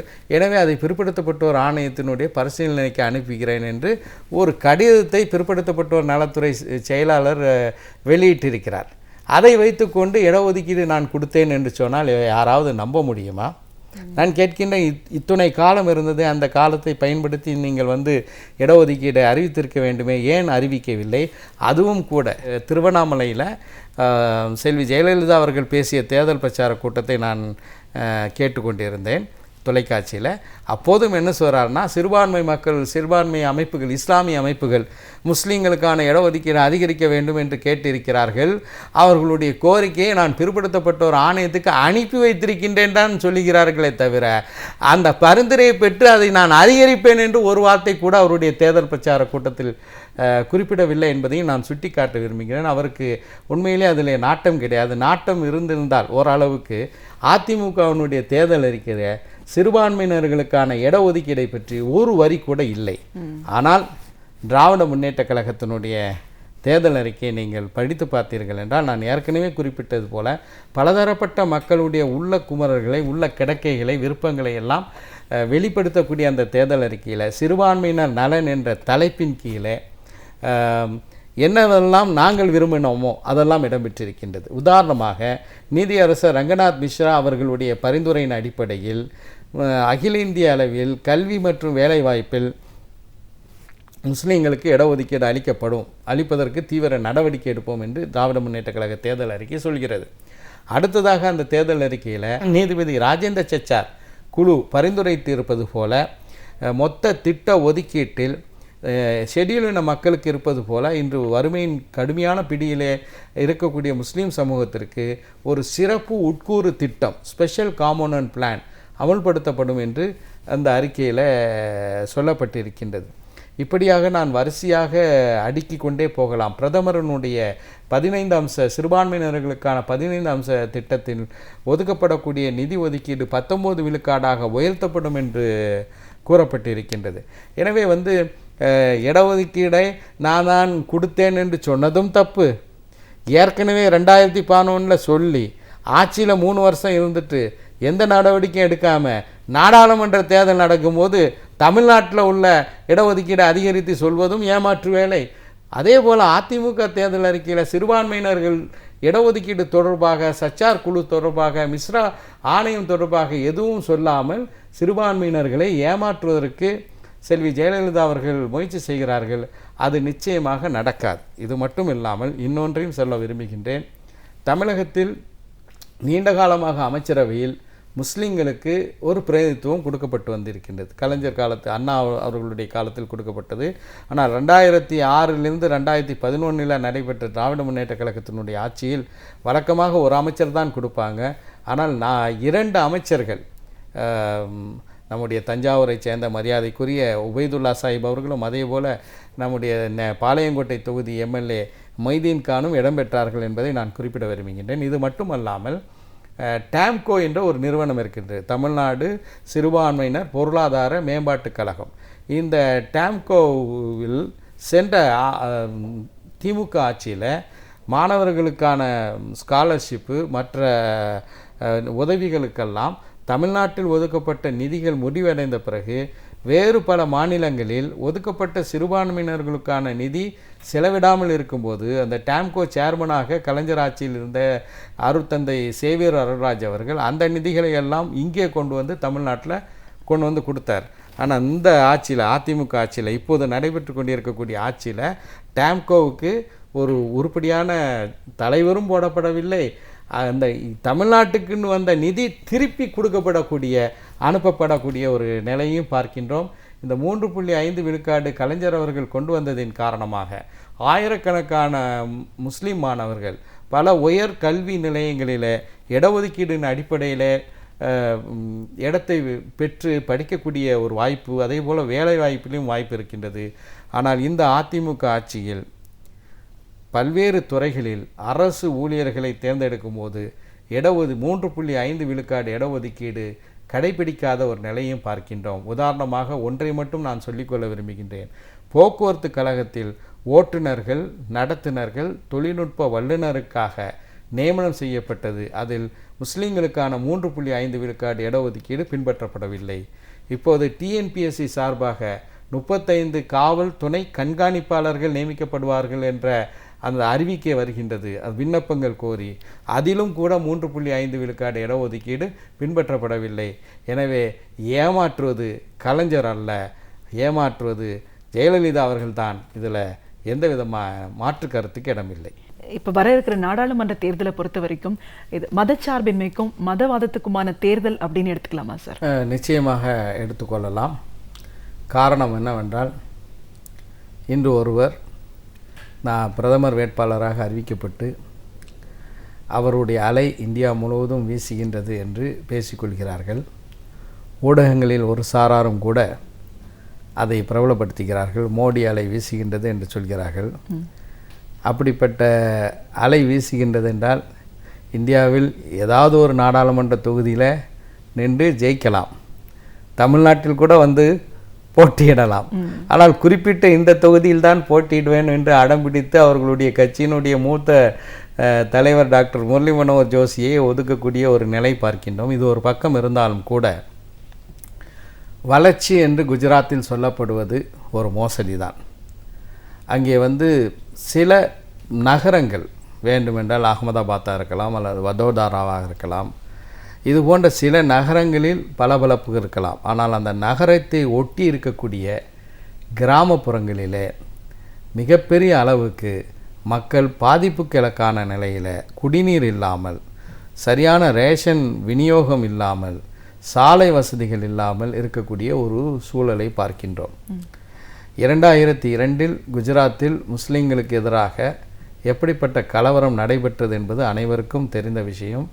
அதை விசாரித்த உச்சநீதிமன்றத்தினுடைய பல நீதிபதிகள் மிக மோசமான ஒரு அளவிலே அங்கே முஸ்லிம்களுக்கு எதிரான கலவரத்தை மோடி முன்னின்று நடத்தினார் என்றெல்லாம் சொல்லியிருப்பதெல்லாம் நாம் பார்க்கின்றோம்.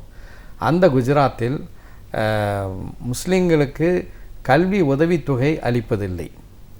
மத்திய அரசாங்கத்தினுடைய திட்டம் அதை அவர்கள் பின்பற்றவில்லை என்று பல விஷயங்கள், சிறுபான்மை விஷயங்கள் சார்ந்த விஷயங்கள் இருந்தாலும் கூட பொதுவாகவே தீண்டாமை அங்கே கடைபிடிக்கப்படக்கூடிய ஒரு சூழலை பார்க்கின்றோம்.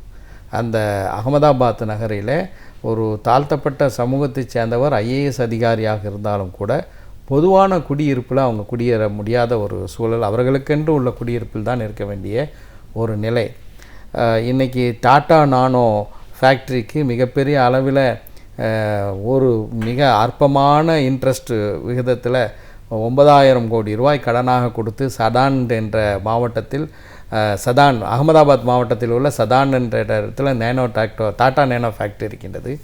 அந்த பகுதிக்கு சென்று வந்த என்னுடைய நண்பர்கள் சொன்னார்கள், காய்கறி கடைக்கு செல்லக்கூடிய தாழ்த்தப்பட்ட சகோதரன் காய்கறியை தொட்டு பார்த்து பதம் பார்த்து வாங்க முடியாது.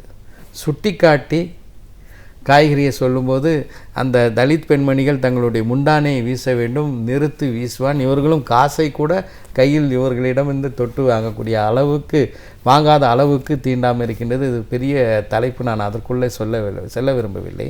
ஆனால் அடிப்படையில் நம்முடைய நாட்டை பார்த்தால் இது ஒரு மதசார்பற்ற நாடு. இந்த நாட்டினுடைய விடுதலைக்காக இந்துக்கள், சீக்கியர்கள், முஸ்லீம்கள், கிறிஸ்தவர்கள் என்று அதே போல் பல்வேறு கொள்கைகளை உடையவர்கள் ஒரே தளத்தில் நின்று தோளோடு தோள் நின்று நாம் விடுதலை பெற்றோம். அப்படி விடுதலை பெற்ற போது இந்த நாடு ஒரு சமூக நல்லிணக்க பூமியாக, அனைவர்களுக்கும் ஒரு பங்களிப்பு இருக்கக்கூடிய ஒரு பூமியாகத்தான் உருவாக்கப்பட்டது. அதுதான் நம்முடைய முதல் கேபினெட் எடுத்தால் நேரு அவர்கள் பிரதமராக இருக்கும்போது கல்வி அமைச்சராக மௌலானா அபுல் கலாம் ஆசாதுக்கு அந்த கௌரவத்தை கொடுக்கிறார். அவர் தான் UGCயை உருவாக்கியவர், அவர் தான் IITயை உருவாக்கியவர். ஆக இப்படி ஒரு சமூக நல்லிணக்கம் தலை தோங்கி இருக்கக்கூடிய இந்த நாட்டில் மதவாதத்தை கொண்டு திணிக்க வேண்டும் என்று விரும்புகிறார்கள். இப்போது ஒரு கேள்வி எழுகிறது, சிலர் அந்த கேள்வியை கூட எழுப்பியிருக்கிறார்கள். உங்கள் திராவிட முன்னேற்ற கழக கூட்டணியில் மனிதநேய மக்கள் கட்சி இருக்கின்றது, இந்தியன் யூனியன் முஸ்லீம் லீக் இருக்கின்றது, நீங்கள் தாடி வைத்து தொப்பி வைத்து கொண்டு காட்சி அளிக்கிறீர்கள், நீங்கள் மதவாதி இல்லையா என்று கேட்கலாம். ஒன்றை நான் தெளிவுபடுத்த விரும்புகின்றேன். நம்முடைய நாட்டினுடைய செக்யுலரிசம், நம்முடைய நாடு சொல்லக்கூடிய மதசார்பின்மை என்பது நாட் நெகேஷன் ஆஃப் ரிலீஜன்ஸ், அதாவது மதங்களை நிராகரிப்பதல்ல, மாறாக அனைத்து மதங்களுக்கும் சமமான உரிமைகளை கொடுப்பது தான் நம்முடைய மதசார்பின்மை. என்னுடைய வழிபாட்டு உரிமை எனக்கு, இந்துக்களுடைய வழிபாட்டு உரிமை அவர்களுக்கு, கிறிஸ்தவர்களுடைய வழிபாட்டு உரிமை அவர்களுக்கு. நான் இந்துக்களுடைய வழிபாட்டு உரிமையை நான் மதிக்க வேண்டும், அதே போல் இந்துக்கள் என்னுடைய வழிபாட்டு உரிமையை மதிக்க வேண்டும். எங்களுடைய முஸ்லீம் கட்சிகள், அது மனிதநேய மக்கள் கட்சியாக இருக்கட்டும், இந்தியன் யூனியன் முஸ்லீம் லீக்காக இருக்கட்டும், எங்கேயாவது பிறருடைய வணக்க வழிபாட்டு தலத்தை இடித்திருக்கின்றோம் என்று வரலாறு உண்டா? நாள் குறித்து உச்சநீதிமன்றத்தில் அந்த கட்சியினுடைய முதலமைச்சர் ஒரு பிரமாண வாக்குமூலம், கரசேவை என்பது வெறும் பஜனைகளும் கீர்த்தனைகளும் தானே தவிர கடப்பாறையாலும் மம்மட்டியாலும் செய்யப்படாது என்று பிரமாண வாக்குமூலம் கொடுத்துவிட்டு இடித்தார்களே, அதுதான் மத வெறி என்று சொல்கின்றோம், மதவாதம் என்று சொல்கின்றோம். அந்த பாரம்பரியம் எங்களுடைய கட்சிகளுக்கு கிடையாது. எனவே நிச்சயமாக இந்த தேர்தல் இந்திய ஜனநாயகத்தை காப்பாற்றுவதற்காக, மதசார்பின்மையை காப்பாற்றுவதற்காக, சமூக நல்லிணக்கத்தை காப்பாற்றுவதற்காக நடைபெறக்கூடிய தேர்தல். இந்த தேர்தலில் இன்னைக்கு தமிழ்நாட்டில் மதசார்பின்மைக்கும் சமூக நல்லிணக்கத்திற்கும் சமூக நீதிக்கும் எடுத்துக்காட்டாக இருக்கக்கூடிய அணி திராவிட முன்னேற்ற கழகத்தின் தலைமையிலான ஜனநாயக முற்போக்கு கூட்டணி தான். அனைத்து மக்களையும் அரவணைத்த ஒரு பரந்துபட்ட ஒரு வலுவான கூட்டணியாக இருக்கின்றது. ஆனால் இந்த நாட்டினுடைய மதசார்பின்மையும் சமூக நல்லிணக்கத்தையும் இப்போது இருக்கக்கூடிய நிலைமையும் சிதைப்பதற்காக ஒன்று தனியாக போட்டியிடுகின்றது, இன்னொன்று கூட்டணியாக போட்டியிட இந்த நேரம் வரை முயற்சித்து இருக்கின்றது. அதாவது நான் என்ன சொல்ல வந்தேன் என்றால், தமிழ்நாட்டு தேர்தலில் நீங்கள் சொன்னீங்க 5 கூட்டணி 6 கூட்டணின்னு இருக்கலாம். ஆனால் ஒன்று நம்முடைய ஜனநாயக முற்போக்கு கூட்டணி, இரண்டாவது பிஜேபி ஏ டீம், அதை வேண்டுமென்றால் ஏடிஎம்கே போட்டுக்கிறோம். அடுத்தது பிஜேபி பி டீம், அது பிஜேபி தலைமையிலான கூட்டணி. இன்றைக்கு கூட அதிமுகவினுடைய பேச்சாளர், அவர் ஒரு நகைச்சுவை நடிகராக இருந்தாலும் கூட ஒரு உண்மையை போட்டு உடைத்திருக்கிறார். எங்கள் அம்மா பிஜேபியை விமர்சனம் பண்ணி பேசக்கூடாது, மோடியை விமர்சனம் பண்ணி பேசக்கூடாது என்று சொல்லியிருக்கிறார். மோடியை பற்றி அம்மாவுக்கு தெரியும், அம்மாவை பற்றி மோடிக்கு தெரியும் என்று சொல்லியிருக்கிறார். அதனால தான் நான் சொல்கிறேன், தமிழ்நாட்டு தேர்தல் களத்தில் மதசார்பற்ற சமூக நல்லிணக்க சமூக நீதி அணி ஜனநாயக முற்போக்கு கூட்டணி தான். நாம் 2 பிஜேபி டீம்களை அணிகளை இந்த தேர்தலில் எதிர்நோக்குகிறோம். தமிழக மக்கள் எப்போதுமே சமூக நல்லிணக்கத்திற்கு குரல் கொடுக்கக்கூடியவர்கள். பெரியாரும் அண்ணாவும் காகிதமில்லத்தும் பண்படுத்திய இந்த பூமியில் நிச்சயமாக மதவாதமும் மதவாதம் மதவெறி தேர்தல் களத்திலும் நிச்சயமாக வெல்லாது. ஜனநாயக முற்போக்கு கூட்டணி அமோகமாக வெற்றி பெறும். நாளாக தேர்தல் பிரச்சாரம் சூடுபிடிக்க ஜனநாயக முற்போக்கு கூட்டணிக்கான ஆதரவு தளம்தான் வளர்ந்து வருகின்றது. அது நிச்சயமாக இன்னும் சில நாட்களிலே மற்ற கூட்டணிகளை எல்லாம் வீழ்த்திவிட்டு 40 தொகுதிகளிலும் ஜனநாயக முற்போக்கு கூட்டணி வெற்றி பெறுவதற்கான அறிகுறிகள் தான் பரவலாக என்னுடைய பிரச்சார பயணங்களிலிருந்து நான் பார்க்கக்கூடிய செய்தியாக இருக்கின்றது. நிச்சயமா சார்.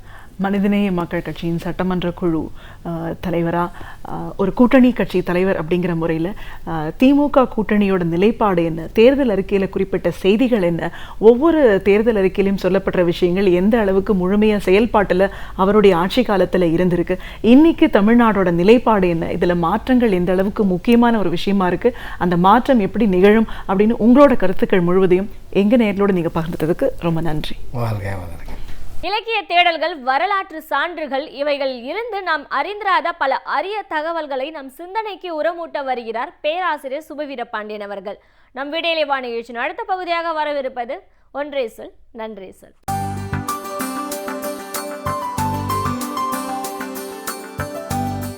அனைவருக்கும் வணக்கம். இன்று நாம் தொழில் மேலாண்மை, வணிக மேலாண்மை, வங்கி மேலாண்மை என்று பல சொற்களை பயன்படுத்துகிறோம். மேலாண்மை என்பதை ஆங்கிலத்தில் மேனேஜ்மெண்ட் என்று சொல்லுகிறார்கள். ஒவ்வொன்றையும் எப்படி மேலாண்மை செய்வது, அதிலிருந்து தான் மேனேஜர் என்கிற சொல் வருகிறது. மேலாளர் என்று நாம் தமிழில் சொல்லுகிறோம். எல்லா மேலாண்மைகளையும் விட மிக முதன்மையான மேலாண்மையாக அல்லது எல்லாவற்றோடும் தொடர்புடைய மேலாண்மையாக எது இருக்கிறது என்றால் நேர மேலாண்மை தான், டைம் மேனேஜ்மெண்ட் என்று சொல்ல வேண்டும். யாருக்கு தன்னுடைய நேரத்தை காலத்தை சரியாக பயன்படுத்த தெரிகிறதோ அவர்கள்தான் வாழ்வில் வெற்றி பெறுகிறார்கள். ஏனென்றால் வேடிக்கையாக சொல்லுவார்கள், எந்த ஒரு மனிதனுக்கும் எதுவும் சமமாக கிடைப்பதில்லை. ஒவ்வொருவருக்கும் கிடைக்கிற ஒவ்வொன்றும் வேறு வேறாக இருக்கிறது. ஒருவனினுடைய செல்வம் இன்னொருவனுக்கு கிடைக்கவில்லை, ஒருவனினுடைய அறிவு இன்னொருவனுக்கு இல்லை. எதுவும் சமமாக பகிர்ந்து அளிக்கப்படவில்லை. ஒன்றே ஒன்று மட்டும்தான் அத்தனை பேருக்கும், பணக்காரனாக இருந்தாலும் ஏழையாக இருந்தாலும், ஆணாக இருந்தாலும் பெண்ணாக இருந்தாலும், வயது முதிர்ந்தவராக இருந்தாலும் இளைஞராக இருந்தாலும் அத்தனை பேருக்கும் சமமாக அளிக்கப்பட்டிருக்கிறது என்று சொன்னால், ஒரு நாளைக்கு 24 மணி நேரம் என்பது அத்தனை பேருக்கும் சமமாக கொடுக்கப்பட்டிருக்கிறது. யாருக்கும் 25 மணி நேரம் இல்லை, யார் ஒருவருக்கும் 23 மணி நேரம் இல்லை, அத்தனை பேருக்கும் 24 மணி நேரம்தான். அந்த 24 மணி நேரத்தை ஒவ்வொருவரும் எப்படி பயன்படுத்துகிறோம் என்பதை பொறுத்து தான் ஒவ்வொருவரினுடைய வெற்றியும் தோல்வியும் அமைகின்றன. அதனை எப்படி பயன்படுத்துவது என்பதை முடிவு செய்வதற்குத்தான் நேர மேலாண்மை என்று சொல்லுகிறார்கள். நம்மில் பலர் ஒரு நாள் முழுவதும் என்ன வேலை செய்தோம் என்று எண்ணி பார்த்தால் வேடிக்கைக்காக அல்ல, உண்மையாகவே சும்மா இருந்த நேரம் கூடுதலாக இருக்கிறது. இந்த சும்மா இருக்கிறது என்பதென்றால் என்ன? வெறும் வேலை செய்யாமல் அல்ல, எதையும் சிந்திக்காமல் கூட இருக்கிற நேரத்தை தான் சும்மா இருக்கிறது என்று சொல்கிறார்கள். அப்படி இல்லாமல் நம்முடைய நேரத்தை நாம் சரியாக வெறும் இயந்திரங்களைப் போல இல்லை. நமக்கு இருக்கிற மகிழ்ச்சிக்குரிய நேரம் எது, ஓய்வுக்குரிய நேரம் எது, வேலைக்குரிய நேரம் எது என்பதையெல்லாம் நாமே சரியாக திட்டமிட்டு வகுத்து வைத்து கொண்டால், இந்த நேர மேலாண்மை சரியாக இருந்தால் நம்மை விட்டு வெற்றி ஒரு நாளும் விலகி போய்விடாது. இந்த நேரத்தை எப்படி பயன்படுத்துவது? குறிப்பாக 2 செய்திகளை மட்டும் நாம் பார்த்தால் போதும். உரிய நேரத்தில் உரிய இடத்தில் இருப்பது என்பது ஒன்று. ஒரே நேரத்தில் எந்த 2 வேலைகளை செய்யலாம், எந்த 2 வேலைகளை செய்யக்கூடாது என்பது இன்னொன்று. இந்த 2ஐ மட்டும் நாம் வகுத்து கொண்டால் நம்முடைய நேரத்தை நாம் ஆட முடியும். இல்லையானால் நேரம் நம்மை ஆடும். இதுதான் அந்த வேறுபாடு. உரிய நேரத்தில் உரிய இடத்துக்கு வந்து சேருவதை காலம் போற்றுதல் என்று நாம் தமிழில் சொல்லலாம். ஆங்கிலத்திலே பங்க்சுவாலிட்டி என்கிற சொல் வழக்கிலே இருக்கிறது. வெள்ளைக்காரர்களினுடைய வெற்றிக்கு அந்த காலம் போற்றுதல் என்பது ஒரு பெரிய காரணம். மிகச்சரியாக அந்த நேரத்தை அவர்கள் பின்பற்றுகிறார்கள். அப்படி பின்பற்றுவதற்கு அவர்களுக்கான இயற்கையின் தேவையும் இருக்கிறது. அதை நாம் மறந்துவிட வேண்டியதில்லை. நம் நாட்டைப் போல இல்லை. மேலை நாடுகளிலே குளிர் மிக கூடுதல். ஆண்டுக்கு 8 மாதம் மழையும் குளிரும் தான். 4 மாதங்கள் தான் அங்கே கோடை என்று அவர்கள் சொல்லுவதே நம்முடைய குளிர்காலத்தை தான் அவர்கள் கோடை என்று சொல்கிறார்கள். அந்த 4 மாதங்களுக்குள் தங்களுக்கு வேண்டிய எல்லாவற்றையும் அவர்கள் செய்து கொண்டு விட வேண்டும். இல்லையானால் வாழ்க்கை அவர்களை துரத்தும். ஆகையினாலே அவர்கள் அந்த நேரத்தை போற்றுதல் என்பது அவர்களுக்கு கண்டிப்பான தேவையாகவும் இருக்கிறது. இன்றைக்கு இயந்திரங்கள், மின்சாரம் எல்லாம் வந்து விட்டது. மின்சாரம் எல்லாம் இல்லாத ஒரு காலத்தில் அந்த 4 மாதங்களுக்குள் தேவையான அந்த குச்சிகளை அவர்கள் தேடி வைத்து கொண்டால்தான் மீதம் இருக்கிற 8 மாதங்களில் குளிரில் அவர்கள் நெருப்பை மூட்டி குளிர் காய்ந்து உயிர் வாழ முடியும். இல்லையானால் செத்து போய் விடுவார்கள். அது உயிர் பயம். எனவே அந்த 4 மாதங்களுக்குள் செய்ய வேண்டிய வேலைகளை அவர்கள் செய்து விடுவார்கள். பிறகு அது அவர்களினுடைய வாழ்க்கையின் பழக்கமாகவே ஆகிவிட்டது.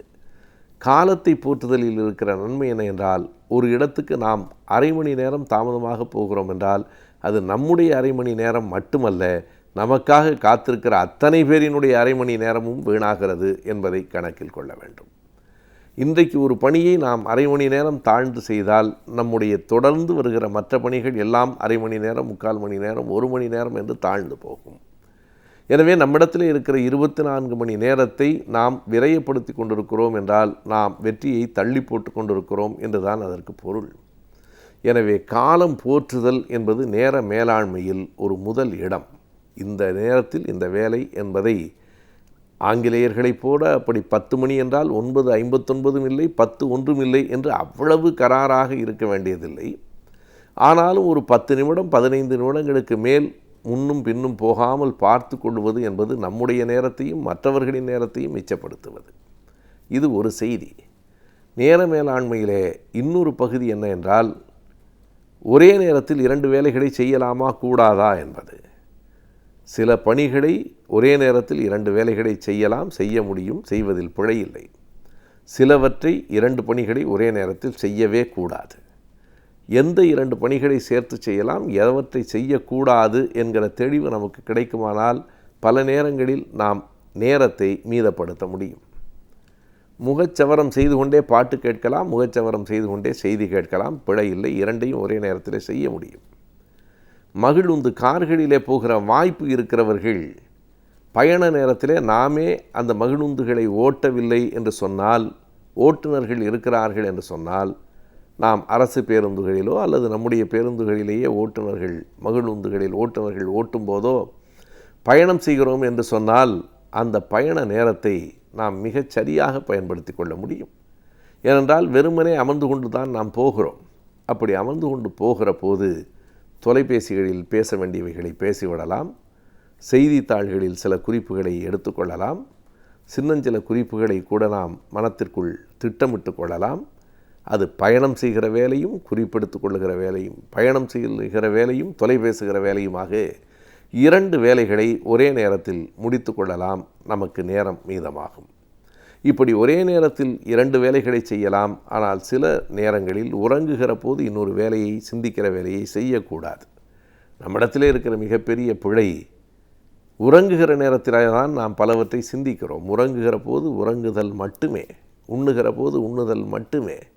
ஏனென்றால் முழு கவனம் சில நேரங்களில் படிக்கிற போது கண்டிப்பாக வேறு ஒரு சிந்தனை இல்லாமல் இருந்தால்தான் எதை நாம் படிக்கிறோமோ அது நம் மூளையில் பதியும்.